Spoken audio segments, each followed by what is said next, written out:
Lọ́dún 2025 tó fẹ́ parí yìí, ṣé ẹ mọ̀ yìí pé ọ̀pọ̀lọpọ̀ àwọn ènìyàn ló ti lọ lókè èèpẹ̀. A ò fi yọ̀ wọ́n, a fi ń dúpẹ́ fọlọ́run pé Ọlọ́run tún ń ka àwa lẹ́ni tó sì wà lókè èèpẹ̀ tó tún ń jẹun Ọlọ́run, mumi Ọlọ́run, gbatẹ́gùn Ọlọ́run.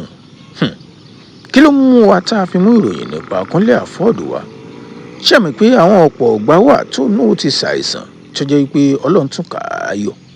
Òní lọ́jọ́ ìbí Kúnlé Afọ́ọ̀d. À ń bá a dúpẹ́, à ń bá a yọ̀ lórí oore ọjọ́ ìbí tó tún bá lókè èèpẹ̀.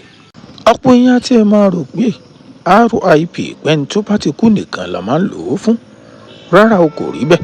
Wọ́n tún máa lo fẹ́ni tó bá ń sọjọ́ ìbí, wọ́n á ní kó máa yọ̀ nínú owó, kó máa yọ̀ nínú ọlá, ó máa yọ̀ nínú àìkú baálẹ̀ ọ̀rọ̀.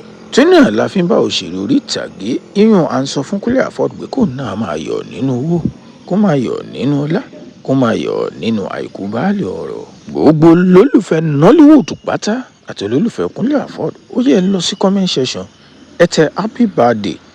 Ọ̀pọ̀lọpọ̀ àwọn òṣèré orí ìtàgé ńlá jàǹkànlàǹkà làwọn náà ti lọ sí comment section tí wọ́n dẹ̀ fi àtẹ̀jíṣẹ́ ránṣẹ́ sí pé ó kú ewu ọdún, ó kú àlàjá ọdún, ó kú ọjọ́ ìbí. Tí náà kí Kúnlé Afọ́ọ̀d máa jẹun lọ.